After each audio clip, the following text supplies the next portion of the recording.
Hello, everybody. It's great pleasure to have you with us for the 17th meeting of the Spatial Productivity Lab at the OECD Trento Centre for Local Development. My name is Alexandra Tsvetkova. I coordinate SPL activities and I will be chairing today's session. As many of you know, SPL works to generate, but also to disseminate knowledge on causes and consequences of subnational productivity disparities.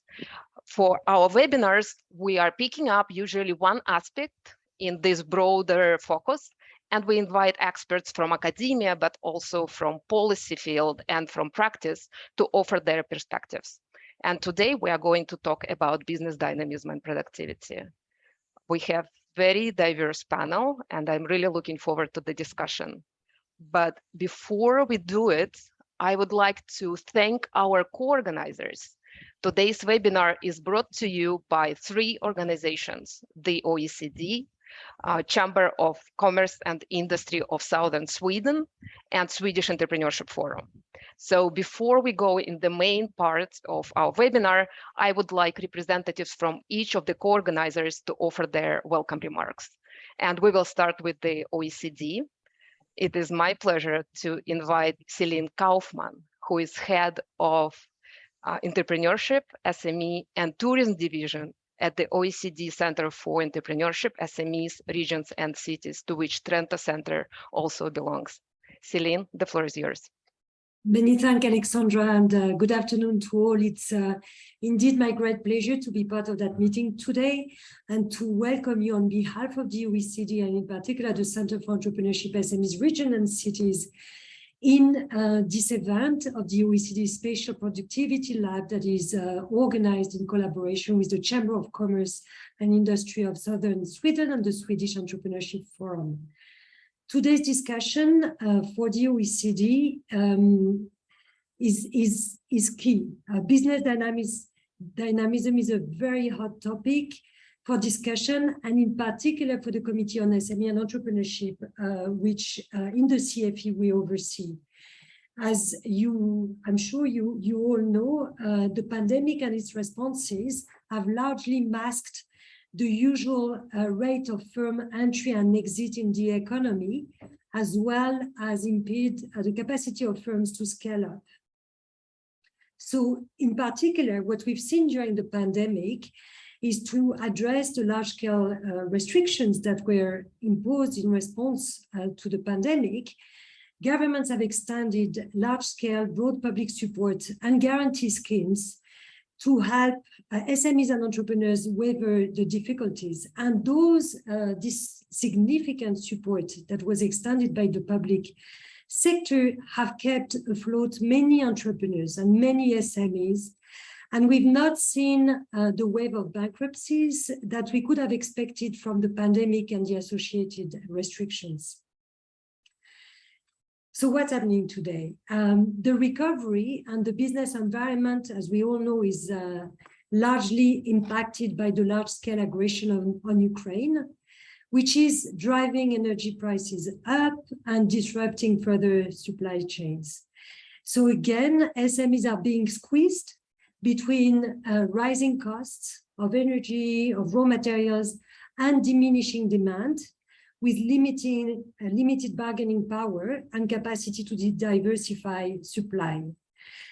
So it means that small companies are not out of the wood yet. We could have expected a swift recovery, which is not really what we're saying.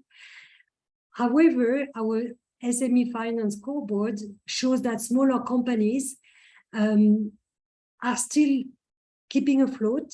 They're not going bankrupt because of this new unstable global environment. But what we can see clearly is that they're coming out of the crisis heavily indebted and short on liquidity. And so there is still going forward a risk that we see a wave of bankruptcies, although countries are again stepping up to support SMEs, in particular by extending liquidity support and helping address the increase in energy prices. So that's on the SME side. Now, looking at what happened with the startup rates, what we've observed during the pandemic is that it's not a very clear-cut pattern. We've seen in some countries the startup rates dropping. In other countries, they didn't really drop. And in other countries still, they actually increased a bit, like in the US or the Netherlands, for example. Now we see startup rates that are back to normal, but we lack a bit of time distance to understand the impacts of the current unstable global environment on these startup rates. And we are currently looking at policy drivers more structurally that can affect these startup rates across regions, across different systems. It's a report that we'll be very happy to bring to your attention. So as you can see, for us, it's business dynamism and the impact of the current environment and the policy drivers are really a key area of consideration for our policymakers and our constituency, in particular in support of the recovery going forward and the major transitions that SMEs and entrepreneurs have to face. So on my side, I very much look forward to the discussions of today. And I want to use the opportunity again to thank our co-organizers as well as the great lineup of speakers that are joining for the discussion of today. Thank you. Looking forward to the discussion and back to you, Alexandra. Thank you, Celine. That was nice broad overview. Actually, speakers, I believe, will be touching on some of the topics that you mentioned in your welcome remarks. Okay, now the floor goes to Anders Borgström, who is Managing Director of Swedish Entrepreneurship Forum, and the forum is one of SPL Knowledge Partners. Anders, the floor is yours. Thank you. So the Entrepreneurship Forum is a research institute dedicated to entrepreneurship, innovation, and industrial dynamics research and debate. So we conduct and support research and research-based debate in these topics. Among other things, we organized the Global Award for Entrepreneurship Research, and it's a pleasure to see the 2020 winner of the award, Professor Haltivanger, with us today for this seminar. I'm looking forward to today's discussion on a very timely theme. We need to carefully consider what is a constructive attitude, dynamism, and creative destruction when shaping public policy for the 2020s. So how do we navigate between helping successful firms survive truly extraordinary circumstances and shocks, and wasting resources on unproductive firms on the other hand? In other words, how do we minimize both Schumpeterian type 1 errors, keeping the losers, and Schumpeterian type 2 errors, losing the winners that we need in our economies?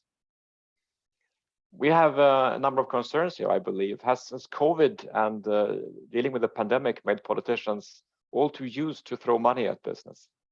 How do we navigate the current hike in European energy prices? This calls for very careful deliberation in this regard. So I really look forward to today's discussion. Thank you, Anders. I'm not sure higher prices will be discussed today, but I think that's our focus of some other meetings. Okay, last but not least, it's my great pleasure to welcome Johan Eklund, who is Chief Economist at the Chamber of Industry and Commerce of Southern Sweden. Johan, it's great to have you back with us. Thank you, Alexandra. It's great to be with you again. It's indeed a pleasure to co-organize this seminar, and almost goes without saying that the Chamber of Commerce and Industry will live and thrive for business dynamism and regional productivity. And we represent about 2,500 firms of south of Sweden, and essentially all large, well-known firms are our members. And we also have a large number of small and medium-sized firms that we represent.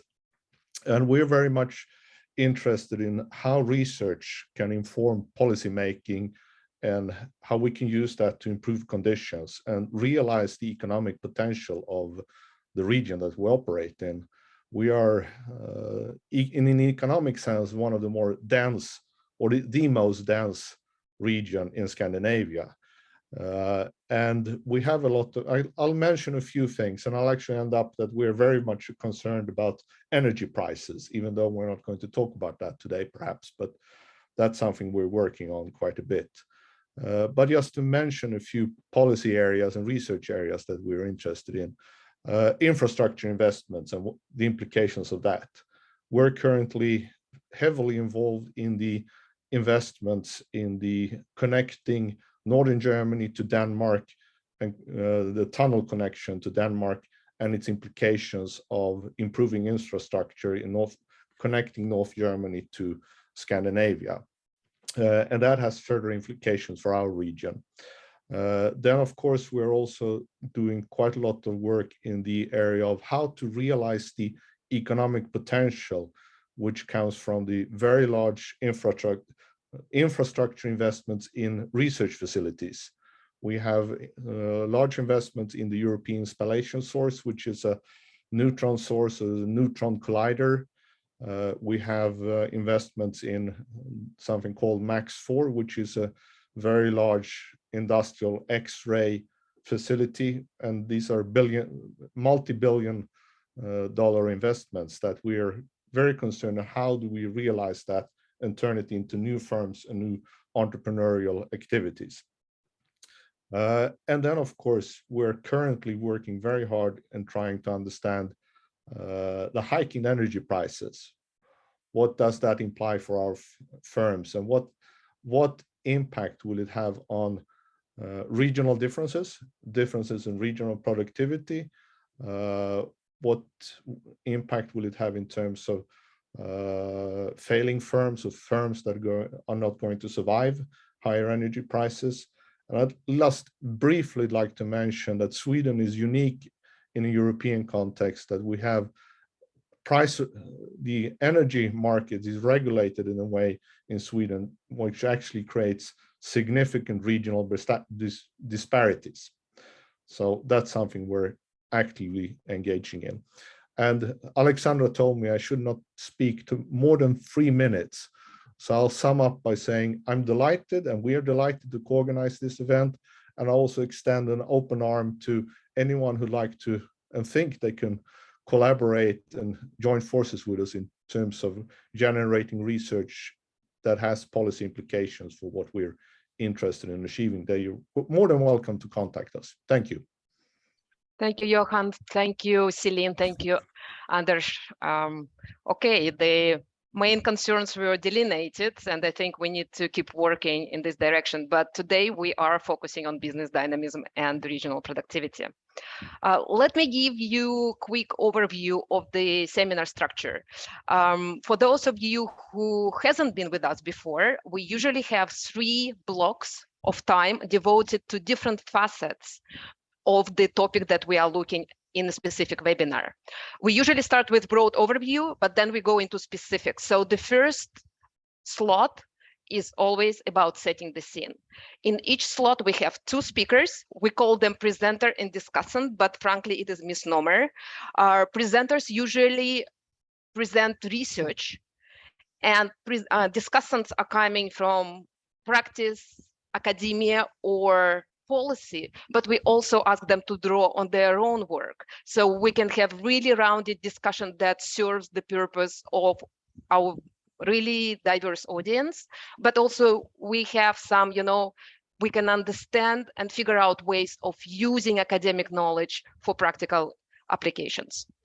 Okay, now we go into our first slot, and it's my great pleasure to introduce John Haltivanger, who is a professor of economics at the University of Maryland in the United States. John, the floor is yours. Okay, great. It's great to be here. Hopefully my slides will come up soon. Yes. Fantastic. So I'm going to give you a brief overview. It's going to be somewhat US centric.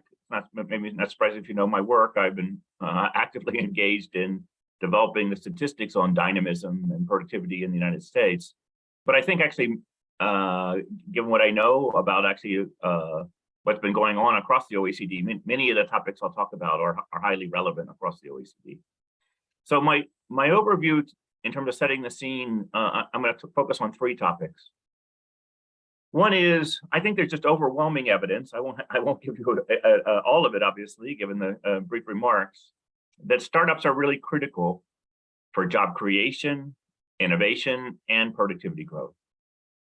I think an important issue in terms of the role of entrepreneurs in innovation is both they induce innovation. There's lots of evidence that entrepreneurs are especially innovative intensive, but they're drawn to innovation. So I'm going to give you a little bit of evidence that if there's an innovative area in an economy, in many ways, a leading indicator that there is such innovation going on is entrepreneurs are drawn to it. They are the experimenters of lots of the innovation that goes on in the economy. Now, pre-pandemic in the United States, and I think in many OECD countries, particularly in the last couple of decades, we actually saw declining productivity, declining entrepreneurship, and declining indicators of business dynamism. And I'll talk briefly about, there's a huge literature on this. I'll talk briefly about this, and then the question, what are the drivers of that? And I think that I won't have enough time to chat about all those drivers, but I think that we should be asking ourselves, are those things that are dampening dynamism and productivity and entrepreneurship still at work? And we've got COVID and post-pandemic to deal with, but likely those things haven't gone away. Now, it's already been alluded to, interestingly, in the United States, there's actually been an enormous surge in business formation, and I'll make clear what exactly I mean by that. And the evidence I think you'll find quite striking is that it's not just that there's an aggregate surge, but that there's a surge that has distinct spatial and sectoral patterns. And so I'll talk briefly about that. Next slide. So one of the hard things about entrepreneurship, again, this was already alluded to in the opening remarks, is on the one hand, startups play this critical role in innovation, job creation, and productivity. On the other hand, they're incredibly noisy in the sense of their outcomes. We know, what's one of the most likely outcome of a startup is not going to make it. What's another very highly likely outcome? They're not going to grow. But we found, particularly in the US, but I think in many other countries, there's a right tail of high growth entrepreneurs that play just a disproportionate role. And we've also found that right tail those are the ones that play the critical role in innovation and productivity growth. Next slide, please.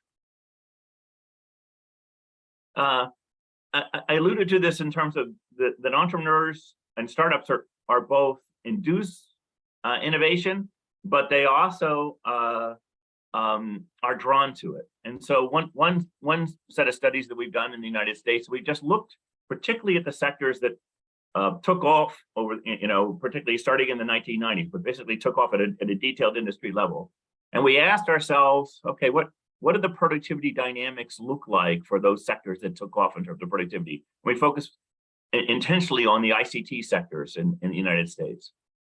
So one of the things that we found was a leading indicator, basically often many years before the surge in productivity in a detailed sector, the first thing you saw was a surge in startups.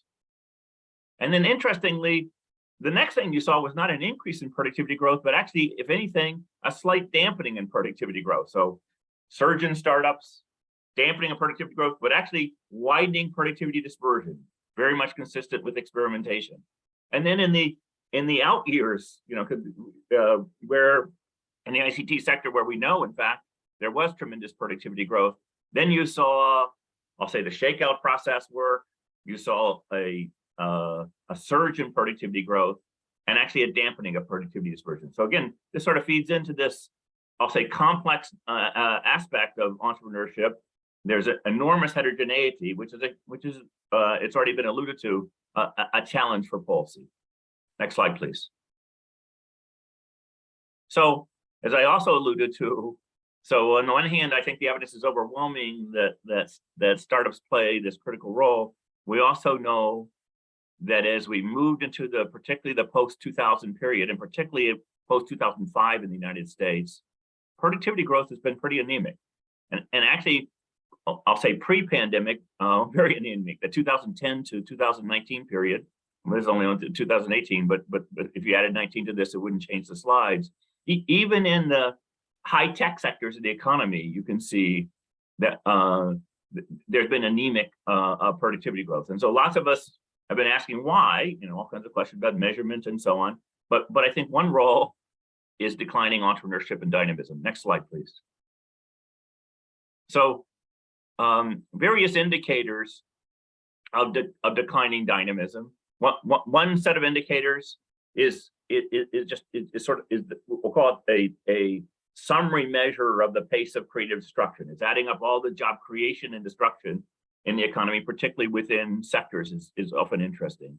And what you see in the United States has been there's this actually a secular decline for some time, but particularly in the post-2000 period. That's sort of when all sectors joined in, and particularly it was after 2000 that you see an acceleration of this decline in dynamism, but especially you see a decline in sectors like high tech. And don't have time to go into detail, but you might say that the pre-2000 period, some of this had to do with changing business models. In the United States, there's been a big shift in retail trade, away from what we call mom and pop sort of single unit establishment to large national chains. There's a controversy about such businesses, but nevertheless, actually, if anything, that fueled productivity gains in the retail trade sector and establishment. You know, a Walmart a business is much more stable, it turns out, than the corner store, and so.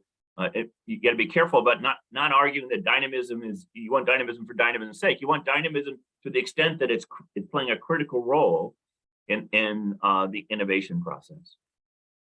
So there's been lots of discussion about, well, you know, what might be going on.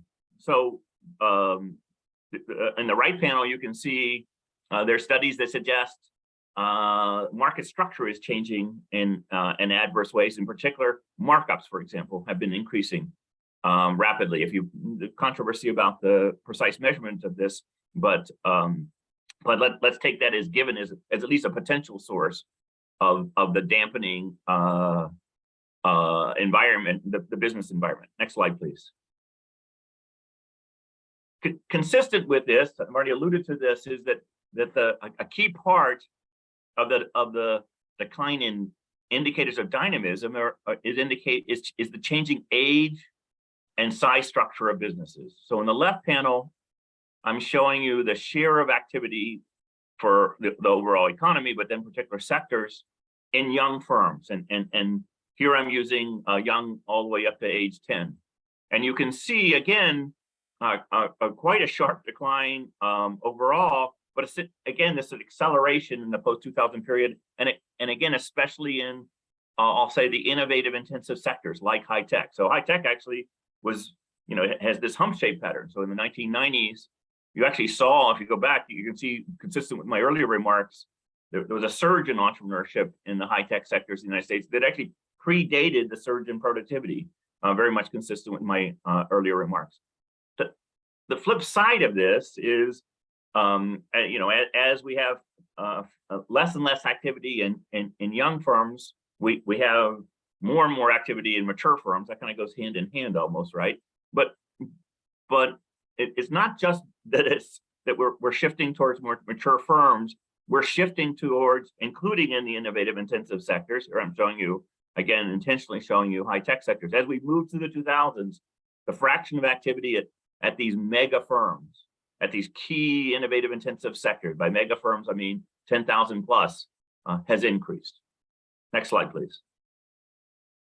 So for brief remarks, now I'm going to say, well, okay, what's happened to the pandemic? Indeed, as we moved into the pandemic, I think lots of us were nervous that one, it was going to be such a significant contraction, and two, you know, all the different disruptions, that this was going to be a really tough time for entrepreneurship.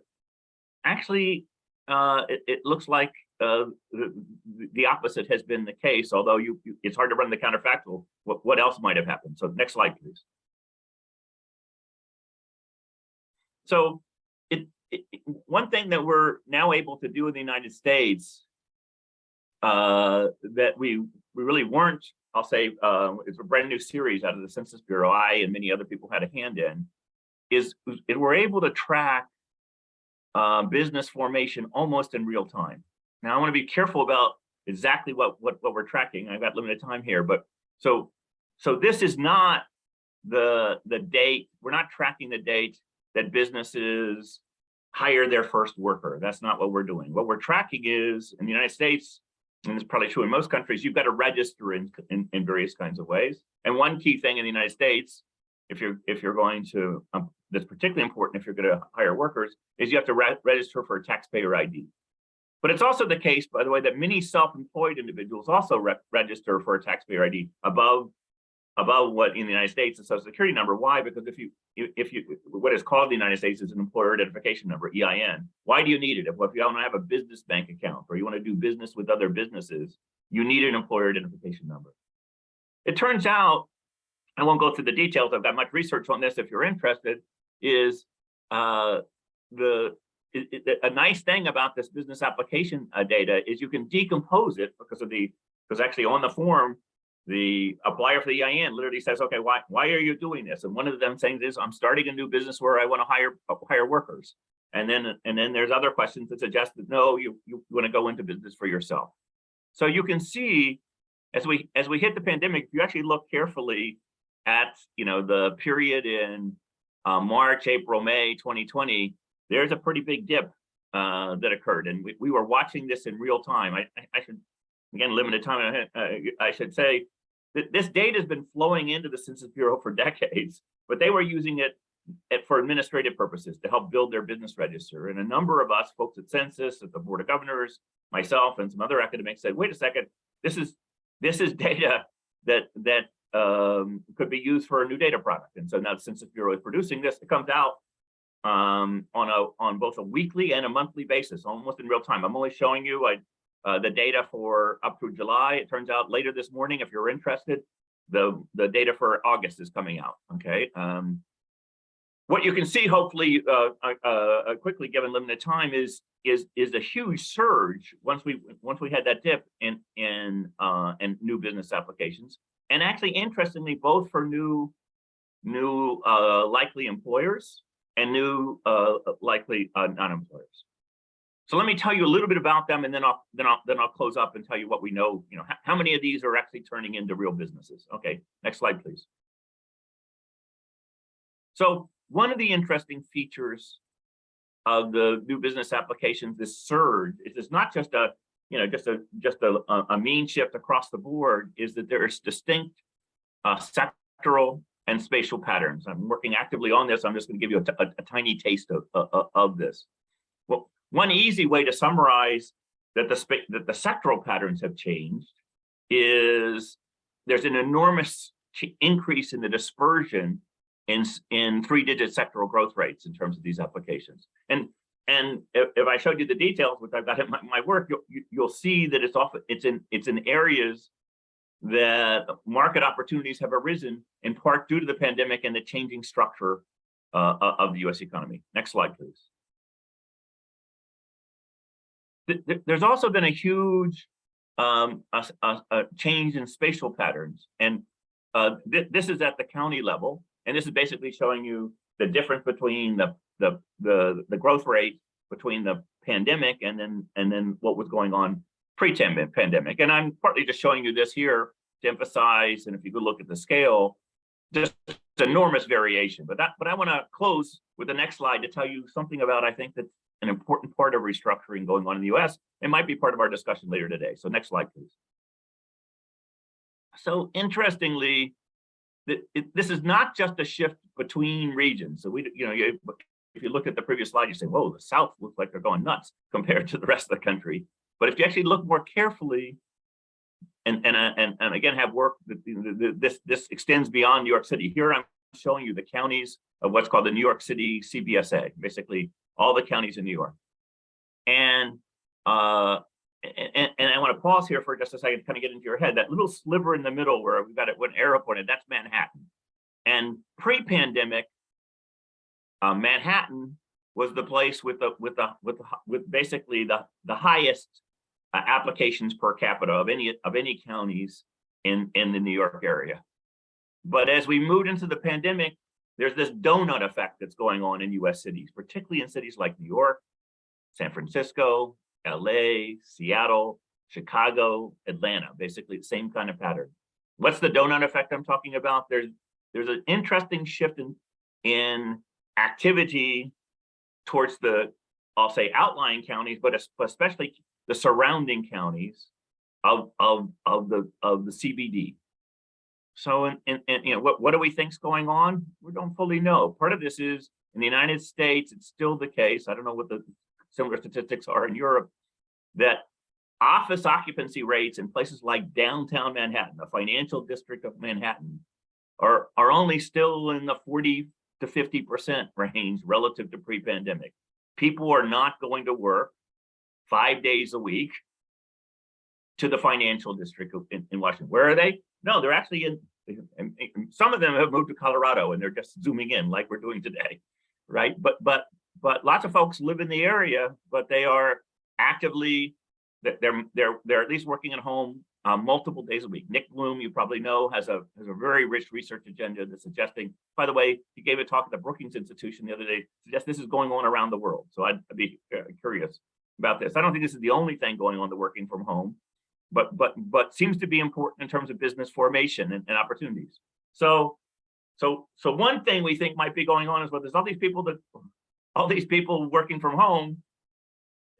They still want to go out to lunch. They still need to do various kinds of things, and we think there are business opportunities going on beyond that. But we also think that for individuals, we've also seen a huge quit rate in the United States. We are seeing individuals going out on their own, and I think they aren't interestingly going out on their own necessarily and setting up shop in downtown areas. So then, last remarks. I'm done with slides. You might. I'm out of time. I know.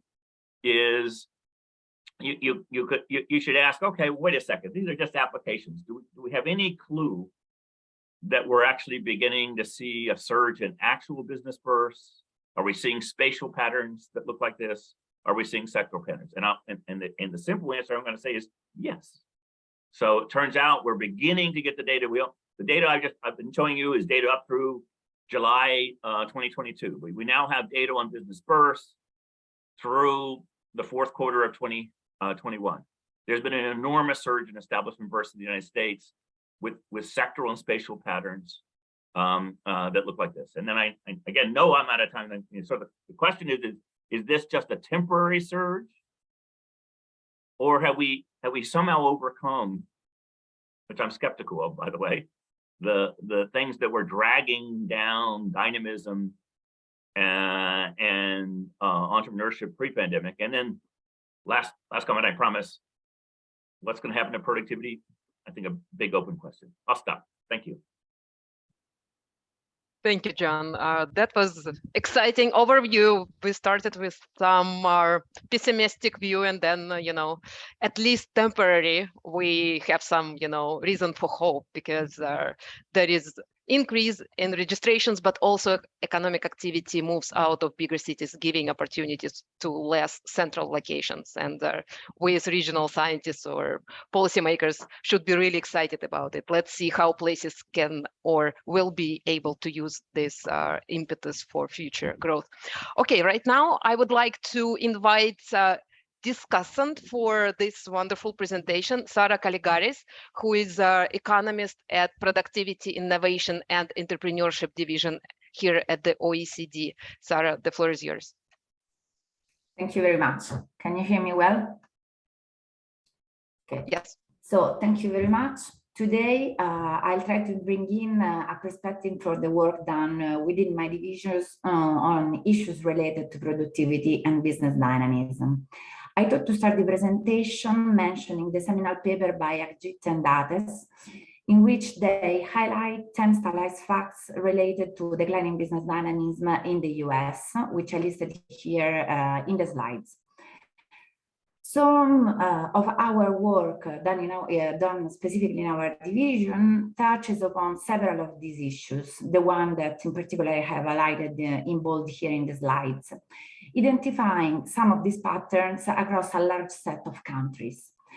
In this short presentation, I'd like to focus on one of the questions that were mentioned before. So behind this trend, why do we see these trends? Which are the possible explanations for that? So next slide, please. Okay, and in particular, I'd like to focus on one of the possible explanations, which is the key role of the digital transformation and increasing importance of intangible assets in explaining these trends. On the one hand, digital technologies are characterized by the instantaneous access to multiple markets, cheaper business experimentation, easier sharing of ideas, and cheaper entry into a market. On the other hand, digital technologies require a set of complementary investments in intangible assets that are costly and slow to implement. These knowledge assets can be reused with close to zero marginal cost to be replicated, allowing innovative digital companies to scale up faster. In addition, digital industries are typically characterized by network effects and economies of scopes in data collection and analysis. So over time, these characteristics might generate higher barrier to diffusion, lower experimentation and dynamism, and help industry leaders sustain and advance their position and slow down the growth of competitors. So in the rest of the presentation, I'd like to show you some of the facts that I mentioned at the very beginning of the presentation, but with a focus on the difference among digital intensive and less digital intensive sectors. So next slide, please. So what do we see so far in OECD work? The main message of this slide is that in digital intensive sectors, we found a higher increase in both concentration and markups. So the left graph shows that concentration, which has been measured here as the share of sales accounted by the 80th largest business group in each country industries, has been increasing over time, and especially in the digital intensive sectors. Although the difference is less striking in the most recent years, as you can see. The right graph shows that markups have increased more in digital intensive sectors relative to low digital intensive ones, with the gap having seen an increase over time. Next slide, please. In addition, we also found that digital intensive sectors are characterized by higher productivity divergence and lower catch-up.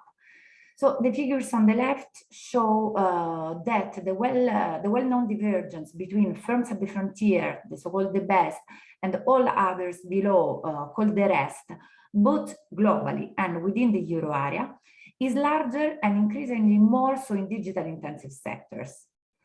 The figure on the right shows the catch-up for laggard firms, so the least productive firms, belonging to industries with low versus high values of various indicators of digital and knowledge intensity.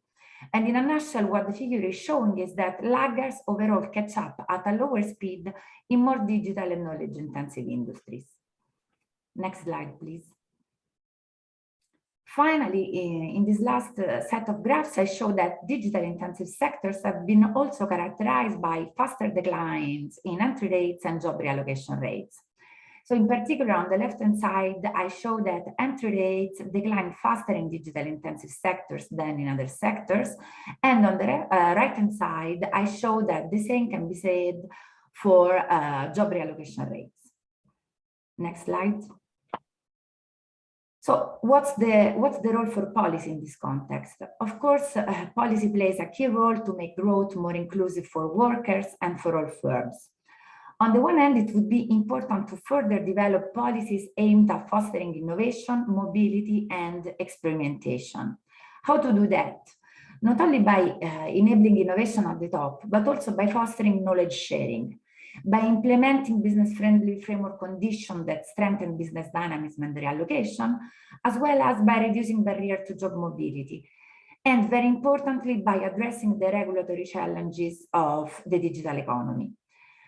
On the other hand, and especially in a more and more digital world, policies should be aimed at boosting technology diffusion to ensure that the benefits of the digital transformation are spread across firms. In particular, it may be important to increase the awareness of firms about new technologies, their use and benefits, as well as to develop firms' absorptive capacity, so really the ability to use technology efficiently. Reducing barrier to diffusion by focusing on skills, access to finance, and support to R&D could be additional policy levers to boost technology diffusion and allow the catch-up of the least productive firms, the laggards mentioned before. Moreover, let me conclude by saying that these policies are relevant as they do not affect one outcome alone, but they're key for productivity, for catch-up, and for business dynamism. So they are likely bringing double dividends for policymakers. Thank you very much. Thank you, Sarah. Let us move to next block of the webinar. We are going into evidence from different parts of the world, and we will start with the less developed context. I will change the way I present speakers to make it faster. So let me introduce both presenter and discussant for this slot. So the first one will be Felix Madrega, who is assistant professor at the University of O'Higgins in Chile. And his discussant will be Artie Grover, who is an actually senior economist at the Finance, Competitiveness, and Innovation at the World Bank. Felix, when you are done, just pass the floor, please, to Artie. And the floor is yours. Thank you very much, Alexandra. Good afternoon to everyone there. It is a pleasure to be here with you to share the results of a study of research on the relationships between business entries, exits, and the productivity of the micro and small firm sector in Chile. Please, next slide. Okay, so a little bit of background. This research is part of a broader research project, which is endeavored to study the geography of growing early stage businesses in a less developed country like Chile. And this is a project funded by the National Agency for Research and Development of the Chilean government. One of the most consistent results we're finding in this project is evidence of sizable selection effects in agglomerated regions. And by this, I mean greater competition in larger regions, leading to either businesses which their growth capacity being capped or either displaced out of the market. So we decided to conduct a more focused, let's say, spin-off sort of research, which is more targeted to study the relationship between business turbulence, entries and exits, and the productivity of the micro and small firm sector. The details of the publication are at the bottom of the slide. Next slide, please. Okay, so Professor Haltivanger already gave us a very comprehensive theoretical background, but quickly I could say that business entries and the competition induced by entries leads to of forces adjustments by incumbent firms in order to maintain their competitive position and survive in the market. So this is a sort of internal or firm level restructuring, but also entries pushes or creates or boosts reallocation of resources by the displacement of less efficient firms, a reallocation to resources to presumably more productive uses. So there's also a sort of external industry-wide or economy-wide restructuring boosted by business entries. So there's a lot of evidence in the developed world, say US and Europe mostly, supporting the theory, the relationships between business dynamism and productivity. And we were aimed to tense the theory a little bit with a limiting case, which is the local micro and small firm sector in Chile. One could easily build a case challenging the relevance of the theory in this context. We are talking about Chile, a country in which, according to the Ministry of Economy, businesses or firms have 20% the levels of productivity observed in the US. So for the theory to make sense in this case, entrants should be really a competitive threat to incumbent businesses and not merely a revolving door going in and out without making any difference.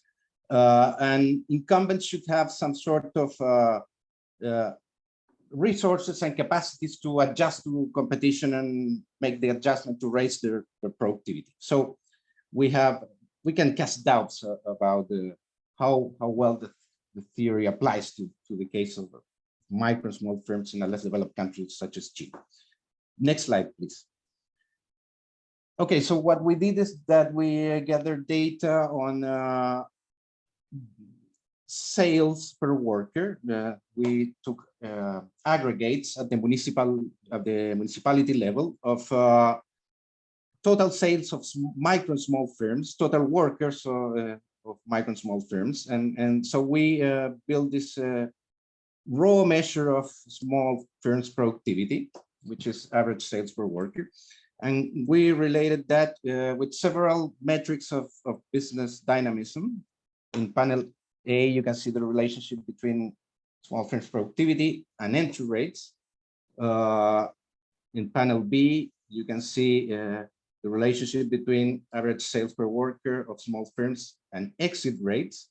And in panel C, the relationship between sales per worker and net entry rates. And the three figures show a significant positive association between the two, confirming at a very exploratory level the pro-productivity effects of business dynamism on local small firm sector productivity.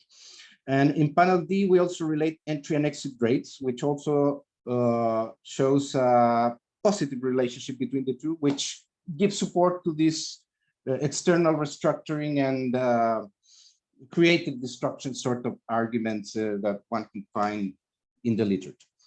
Next slide, please. So these figures only show mere correlations. So we conducted a statistical analysis fitting multivariate statistical models that controls for other sources that could be of productivity that could be driving both entries and exits and small firms productivity. And what we found is the results were actually quite confirmatory in the sense that we found significant effects of entry and exit rates and effects which are actually more than proportional. For instance, a 1% in municipal entry rates translates into around 1.2 to 2% increase in average MSF, micro small firms sales per worker. A 1% increase in exit rates translates into around 1 to 1.2% increase in average sales per worker. And the effects of net entry rates are very much of a similar magnitude. So there's no way for us to really know what it's behind that, whether it's a process of internal or external restructuring. But our guess, based mostly on the extant literature, Professor Haltivanger's work notably, and the characteristics of the Chilean context, we think that external restructuring is possibly what is driving these relationships between business dynamism and productivity. But the main message, I think, is that even the sector of the smallest firms in a less developed country can respond to competition, reallocating resources and raising its productivity, which is, as I tried to explain, not obvious a priori. So the evidence pretty much confirms that. Next slide, please. Okay, so in terms of implications, the takeaway message, I would say, is that first place, exit it's not something we should be afraid of. On the contrary, we think that business exits are a natural, integral component of any healthy, dynamic entrepreneurial ecosystem. And this is documented for developed countries, but also even for small firms in a less developed country such as Chile. Entrepreneurship and small business support programs are not only warranted in terms of the benefits that direct beneficiaries of these programs may have, but also based on aggregate small firm productivity considerations.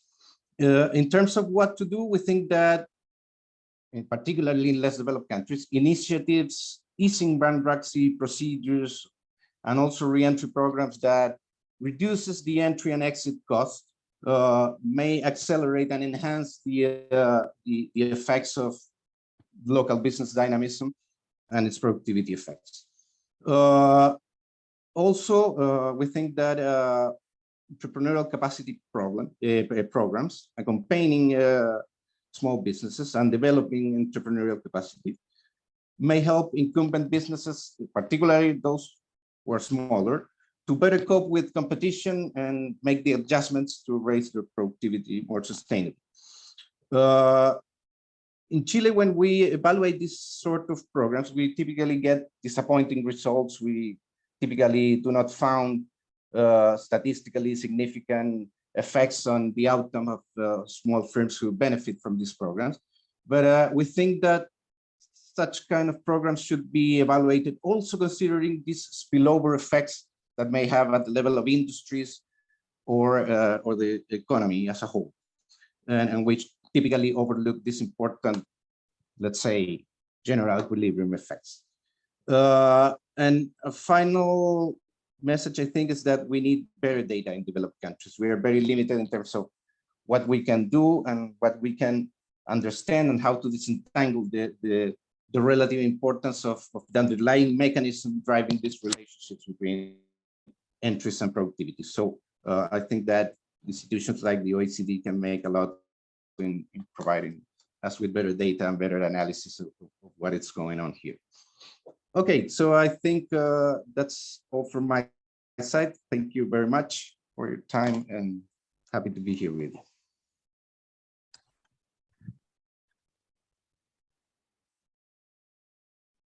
Thank you, Felix. Arti, please, the floor is yours.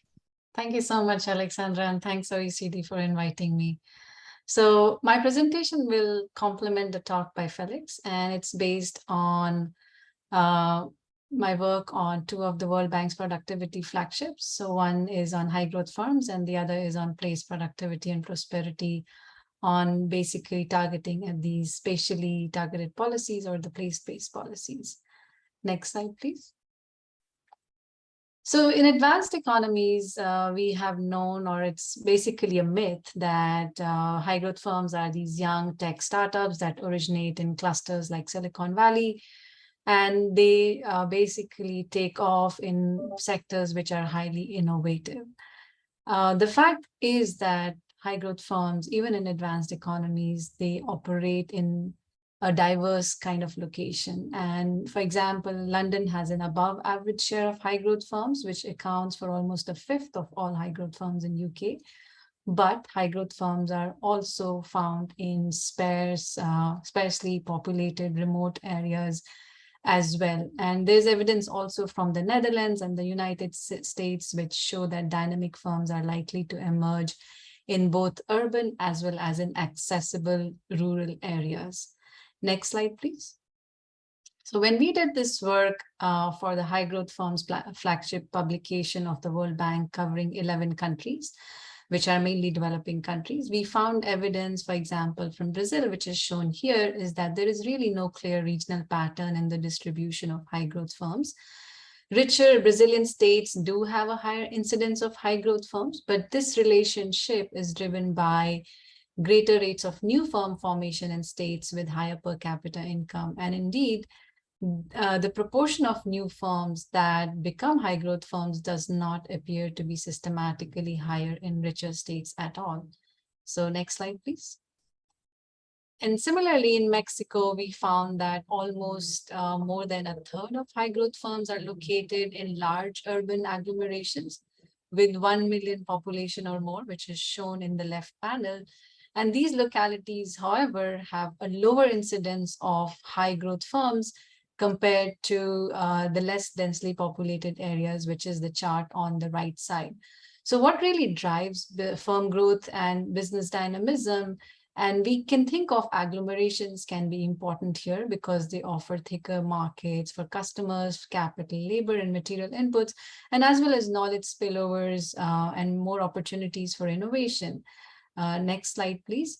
So, however, when we did this work on place-based policies in our new report on place productivity and prosperity, we find what we call is the urban productivity puzzle, which is that there is premature urbanization in countries like Nigeria, where people are concentrating not because of industrial dynamism, but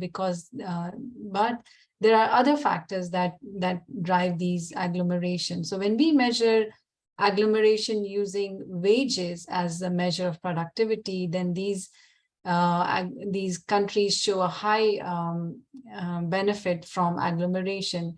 But the fact is that the cost of agglomerating is not taken into account in these measures. So on the contrary, when we measure benefits based on total factor productivity, which is TFPQ, that strips off the price effects from regular productivity measure, then we can see the true effects of agglomeration. And here on the chart in the left-hand side, we are seeing these TFPQ measured agglomeration benefits versus the wages measured agglomeration benefits. And we see that Chile, Colombia, Ethiopia, and Indonesia, the elasticity of wages with respect to density are somewhat higher than those of advanced economies. But these elasticities are really driven by higher cost of congestion and higher prices that come with density in developing countries. The elasticity of TFPQ, the physical productivity measure, in fact, is negative for all countries except in Chile. And that really lends support to the hypothesis of sterile agglomeration in developing countries. The chart on the right-hand side shows that these sterile agglomerations partly reflect the fact that cities in many developing countries have seen urbanization, but without structural transformation. And I was mentioning that in Nigeria and in South Africa, for example, the share of manufacturing in GDP has been declining as these countries have urbanized. Next slide, please. So what should countries really do for regional development? And in our work on high growth firms flagship, we support that these firms, to promote firm dynamism and growth, irrespective of locations, countries should focus on ABC framework, which is improving allocative efficiency by looking at the business environment, improving the opportunities for business-to-business linkages, for expanding market opportunities, either through better forces that can bring firms together or through integration of trade and so on. And many of these policies can also have a spatial lens to it. And the last one of this is the strengthening firm competitiveness. And again, that could have a local economic development perspective. So next slide, please. However, when we think of these interventions in the ABC format, and if these interventions are spatially targeted, we need to think of how to really appraise these spatially targeted interventions. So in our book on place, productivity, and prosperity, we propose three main principles, which we developed in collaboration with Gilles Duranton and Tony Venables. So the first principle is that there should be a clear narrative of the main problem that the policy is trying to address and the market failures that motivate the policy. So for example, in a number of places, these policies, the spatially targeted policies, are seen as easy fixes. So for example, if investments in a place are constrained because of unclear land rights, then the policy should not be a place-based policy, but it should be a policy that would clarify land rights. But often governments actually think about doing a place-based policy, and there should be a sound rationale for why that is being done. The second principle is that we should not only look at the direct effects of the place-based policy, but also the indirect effects. Sometimes there are displacements, and so on. So those activity changes should also be taken into account. And the third is that we should ensure that all key actors coordinate to deliver the package of complementary policies also that are needed to make a place-based policy successful. So for example, we're talking about business environment, the business ecosystem, and if in the absence of these framework conditions, any policy may not be effective. Next slide, please. So from our work on place-based policies, we can draw three main takeaways. One is that we need to understand that structural transformation of the economy is essential to spatial transformation. So if we have something like sterile agglomerations, as I showed you for developing countries, There's issue about limited mobility and so on. So these are broader economy-wide constraints that limit structural transformation, and any spatial policy will not be able to address these broader constraints. So we should think about first structural transformation before any spatially targeted policies. The second is that success of these spatial targeted policies such as zones or infrastructure and new cities, they all depend on softer complements like entrepreneurial human capital, but also government capabilities to actually implement these policies. And the third thing that we draw from our work is that place-based policies need to account for both direct and indirect effects, as well as the complementary conditions. And we need to be careful, again, as I was mentioning, on highlighting and understanding government capabilities. And our report really provides this heuristic framework for policymakers to appraise the policies before actually implementing them. And it's possible that some places may really just be unviable. And then we need to have conversations on why a spatial policy might really be needed instead of a people-based policies such as safety nets and fiscal transfer. And in some cases, it might also mean migration. So let me stop here. Thank you so much. Thank you, Arti. Thank you very much, Felix and Arti. Special thanks for great emphasis on policy implications. Let us move to the last block on the agenda. We are now transferring back to Europe. And today we have Wessel Vermeulen as a presenter. Wessel is an economist at the OECD Trento Centre for Local Development and my SPL colleague. And Per Treying will be offering his remarks after Wessel. Per is Vice CEO and Head of Policy at Chamber of Commerce and Industry of Southern Sweden. Wessel, the floor is yours. Yeah, thanks a lot, Alexandra. So I'll be presenting some research that is still ongoing on the effect of mass layoffs on regional economies. Next slide, please. So first, maybe a quick word on what is the relationship between business dynamism and mass layoffs. So mass layoffs occur in plant closures, which doesn't necessarily mean firm closures, but it can also be firm closures. And what I'm also taking into account in the research here is this large shrinkage of plants, so that there's still something, some employment left, but a part of it has been downsized. So I'm taking it a little bit broader than just the firm exit.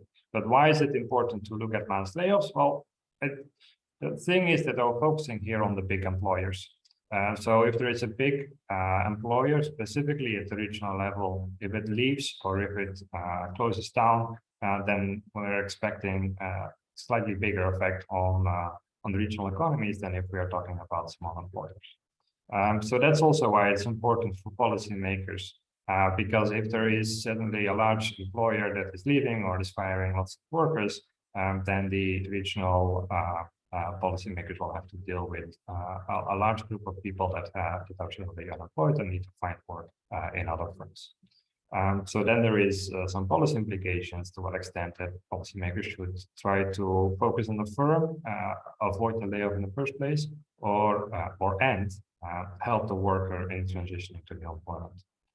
And specifically in COVID-19, we saw lots of interventions. That was also mentioned by Steve before that probably prevented a lot of closures and layoffs. But then we have to think about to what extent is this a sustainable option also for the long. So how does mass layoff affect productivity of the region? So I think there are two mechanisms here. One is the composition of firms, and one is the links with other firms. So if we think about two types of firms that could potentially leave a region or close a plant, could be a low productivity firm. Potentially that will have a positive composition effect, because suddenly you have a low productivity firm leaving or closing. On average, the productivity in the region of all other firms will go up, and specifically if the workers are able to find employment in all the other more productive firms. And we might also expect a limited effect to other firms. Instead, if we think about a high productivity firm closing or having a mass layoff in the region, potentially has a negative composition effect, suddenly you have a very productive firm that is perhaps moving elsewhere, will not necessarily have a very good effect on the region, and it might also be a much higher chance of negative spillovers to other firms in the supply chain, specifically in the region. So that's how we are thinking about productivity, and what I'm going to do in this research is trying to give some evidence of what we can see in the productivity effect of mass layers. Next slide, please. First, a little bit of an overview of how often this occur. So I'm using here data from Eurofound. I have the European Restructuring Monitor, and they are monitoring mass layers, or mass layer announcements, to be more precise. So that can be anything above 100 jobs or 25% of the workforce in a specific place. But I will be using slightly higher thresholds to really look at the larger events. But this occurs very often.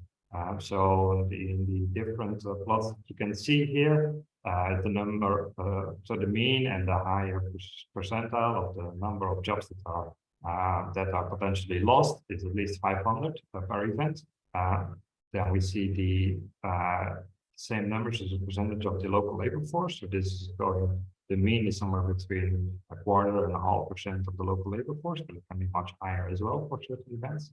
The number of events, so we're reporting 250 to 200 events every year across the entire European, all European countries that the Eurofund is covering. I see a slight upside, excuse me, a slight uptick during the global financial crisis, but this is also happening during normal time. So this is not just about cyclical economy. And the number of affected regions, so we're talking here about, what is it, 50 to 100, and sometimes even more regions. These are small regions that are affected every year. Next slide, please. So I think it's important to think about what is the size of the effect. So you can think in different ways. You can think of absolute job losses, and you can think of as a percentage of the local labor force. So here are all the events that are in the database. They're set either as absolute numbers or as a percentage of the local labor force. And these are small regions, TL3 regions, as in their different phases. So you could have more than 2,000 absolute job losses, but at 3% less than 0.5% of the local labor force, or you might have less than 500 jobs that are lost, but that represent more than 2% of the local labor force. So taking different thresholds in terms of absolute job losses or percentage job losses also get you different selection of cases. So what does the evidence tell us about employment effects and productivity? Next slide, please. So this is the effect on employment in terms of the years since the mass layoff event. So mass layoffs occur in different years, and we're just tracking what is the average effect of mass layoffs on the regions that were affected, say, in the year 2008, 2009, 2010, and so on. And then we have the different thresholds. So at least 250 people affected, at least 500, at least 0.5% of the local labor force, or at least 1% of the local labor force. There are some differentiation across years, and especially the 2008, 2009, so mass layoffs that occurred during the global financial crisis, and to have on average over the longer term perhaps a positive effect. So something here about perhaps low productivity firms that are closing down during the major global financial crisis. But in all the other years, you see a persistent negative effect, and it goes to about -1%. And if you take a bigger threshold, so shops that are at a bigger size will have a bigger effect, a smaller effect. So this is the employment effect. What about productivity? So that's on the next slide. Productivity effect is also there, but it's also a little bit more varying across years and also in different cases. But we see negative effects. So for 2012, 2011, 2010, we see slight negative effects. And they get persistent. So it's not that there is a shock and then suddenly it reverses back to normal, or we see that if there is a shock in particular years, it actually goes down and it doesn't necessarily recover. Again, we see 2008, 2009 tend to have a positive effect.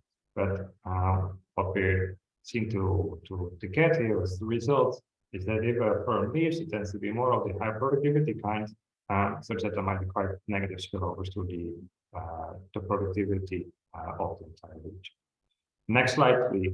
We can differentiate a little bit, get the average effect by say different types of regions, and the research that I'm doing, I'm trying to look at the different ways of thinking about how regions are affected. I will only show one differentiation here in this presentation. It's specifically by regional typology. So we have regions specified as primarily rural, intermediate, and primarily urban.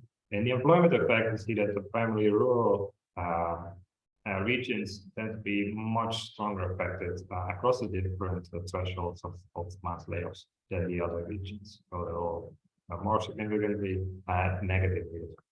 So this might have something to say about the fact that if the mass layoff occurs in a more rural area, if you have more shallow labor markets, these workers might be a little bit have less difficulties in finding employment in the same region in other employers.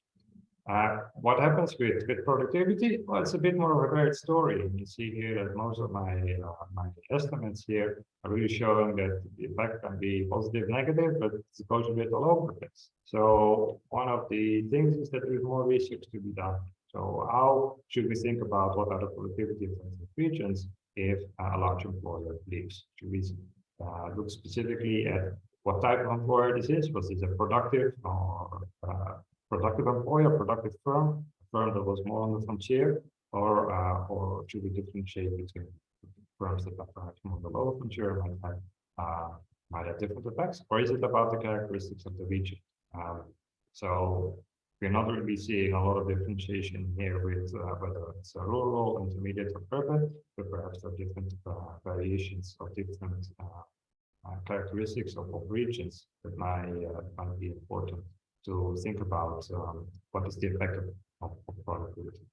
So that leads me to the last slide and some of the conclusions and implications. So what happens if we see business dynamism on the tail where there is a large employer suddenly leaving a region? Well, that's quite substantial employment, to the tune of -1% to almost 2% lower employment on average. So there's quite some scope here for policies to think about either how to prevent it in certain cases that might be necessary, or how to help the affected workers in the transition to employment. And there might be some specific differentiation here required for different types of regions. And as I said, the productivity effects can be similarly negative. It's also what I showed, but the experience very much more. So some further research is required in this case to understand a little bit better how mass layoffs are interacting with the productivity of the region. And with this, I give the floor to Petra. Okay, thank you very much. So productivity has been in our focus for many years. We've commissioned a big study on productivity featuring Professor Eklund as the chairman, by the way, who now works for us. And of course, this was based on the observation that there are very large differences within countries in terms of the local labor markets. They can display very different productivity levels. And explaining why, of course, is important to find some evidence for proper policy. So for us, productivity is very much where the rubber hits the road, which brings me to my first slide, which is the case of Gislaved Continental, which actually makes rubber for wheels. So this is, to use Wessel's definitions, this would be an example of a fairly low productivity rural closure of a plant. So Continental is a well-known global company. They laid off 770 people. Half of them got a new job within the year within the region, which is a typical sort of entrepreneurship driven region with lots of small companies within tools and manufacturing. And you can see yourself there the numbers, which I think are fairly typical for this. I mean, 10% will retire, 10% will go to further education or reschooling. A handful of people will be retained to other parts of the group, Continental, and so on. and you will have a remainder of unemployed. What was very clear here was that you had low, at least initially, lower average wages.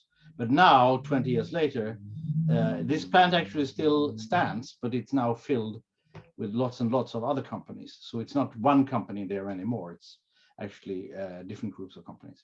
The next case is then more perhaps a case for high productivity entities placed in urban areas. This is Lund, featuring, of course, Lund University.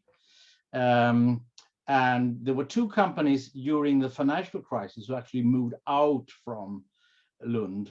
One was AstraZeneca and one was Ericsson. So this was sort of research facilities within medicine and telecommunications. So typically things that you really, well, most politicians at least would love to have in the region. So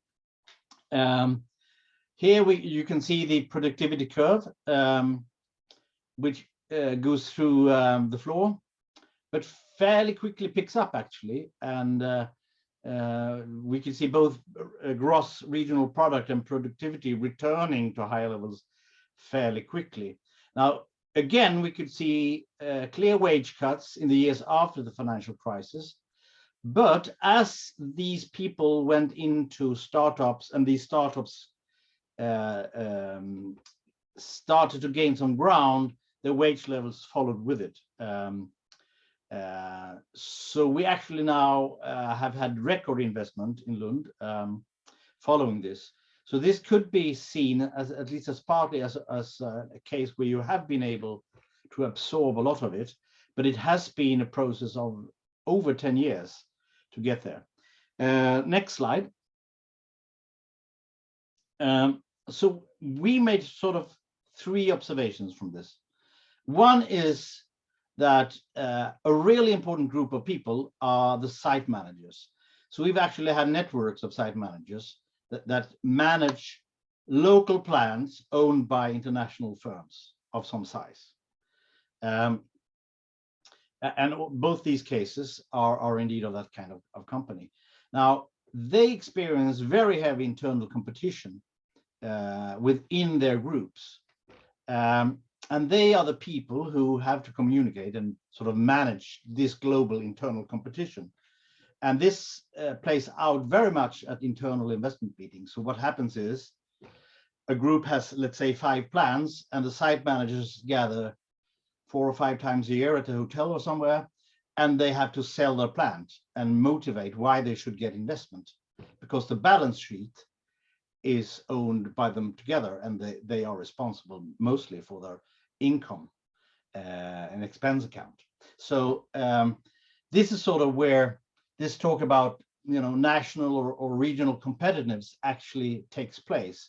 And I think actually studying these people and interviewing them could actually yield some really interesting qualitative ideas for what to study next. But working with these people, we found was very important. Second slide, please. Next slide, please, Alexandra. So when a plant like this leaves, they tend to do it forever, especially the industrial plants. This has a lot of reasons, of course, but one is fairly straightforward. When a legal entity is closed, the judicial body of the company also closes, and with it all the permits. So if you're in Europe, at least, if you close down a chemical company, the process to start up a new chemical plant with all the permits and things you need is prohibitive. So once they go, they're gone forever, basically. And this is really, I think, an important observation. And I think this is perhaps not intentional from the lawmakers, but this is really important. Then, of course, there's also another factor which has to do with the fact that companies leaving a region may not want to leave leftovers for future competitors. But actually retaining a lot of the tools, or at least the skill sets, or in the case of AstraZeneca, their test labs, was of course very important for the region, because that's where you could build new companies. And the basis for new growth in our view, comes very much from the skilled labor that sort of is left behind. And how you support them and how they react is really key. And in the Lund case, it turned out to be a lot of startups. And there, at least in Sweden, there's been a great demand for people who need the skill set. But you also, of course, have a lot of people who are sort of doing administrative work who will have a tough time finding replacement work. And my last slide is sort of more macro. So given observation 1 and 2, we tried to sort of identify the hotspots for where we could enter into these situations. So on the slide here, or the picture, these are local labor markets in Sweden, actually all of them. And we've tried to measure how exposed these labor markets are to global markets. So on the y-axis, you see the degree of export and import of goods in relation to the GDP of that region. So if a large share of the local economy comes from exporting and importing or handling goods, physical goods, then you're high on the y-axis. And on the x-axis, you have the share of employment in manufacturing. So if you have a high degree of people working in manufacturing, you're far out to the right. So as you see the big blue blob down to the left, then that's Stockholm. So that regional economy has a very little exposure to global markets in the sense that they would be directly hit. So in a way, the internationalization is actually deeper in rural industrial regions than big cities. And this, I think, is an important observation, and also given the fact that a lot of these plants will never come back if they leave. I think one practical implication is that you should actually listen a lot to site managers of these firms to see how you could, in small ways, cater their needs in their when they have game days in these international investment meetings, for instance. We also think this has political implications, because if I could take the map of where right-wing parties, which are sort of riding this feeling of alienation, if you want, you could say that the election districts follow this map fairly well, because these are people who are exposed to this. These are also the regions, many of them in the south, where you get a lot of international labor force in construction and in services. So you will not find a small builder which is not international in its day-to-day language and culture in southern Sweden. Whereas if you go to a law firm in Stockholm, they will all speak Swedish. So again, this is turns a little bit of the concept of where you have internationalization upside down. Thank you. Thank you so much, Vessel, for your thorough overview, and Per for letting us see a little bit inside what's going on when large companies are closing in Sweden. Right now, we are supposed to have a Q&A session. We have one question which is not answered, but it is a specific question, so maybe experts can answer in writing. I also would like to thank our experts for answering all questions so far. And with that, I would like to pass the floor to Rudiger Arend, who will be offering concluding remarks. Rudiger is head of economic analysis, data and statistics division at the Center for Entrepreneurship, SMEs, Regions and Cities at the OECD. Rudiger, if you can keep your remarks under 5 minutes, we will be able to finish on time. Thank you. I'll try. Thanks, Alexandra. I'll try to do my best, and thank you to all the speakers and discussants. I mean, there has been a really truly exciting seminar so far, and And I'll not be able to kind of like, do justice to everything that was presented. I'll just make some selected remarks on the different topics that were touched. That came to my mind, and they may also be seen as an idea for where we think that we need to generate more knowledge going forward.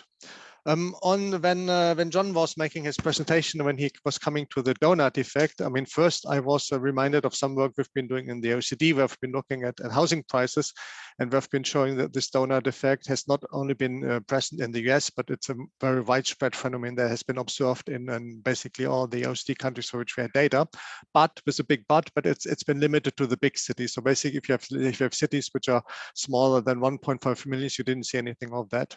But having said that, if you're seeing this donut effect of kind of like, a lot of activity moving out of the center because of teleworking, and people are in a way are spending more time of their life closer to where they live, that may be good for the well-being, but I'm not sure that's really helping with productivity, because a lot of people, coming to the city center and using the shops and restaurants very intensively is probably creating a high productive enterprises there. And I'm not sure if they're moving out that they keep the productivity level, because they're going to have much lower density. So that was just the one thought that was coming with maybe some whether these moves. I have my real doubts whether that's going to be good for productivity. Maybe good for other reasons, but productivity, not so sure.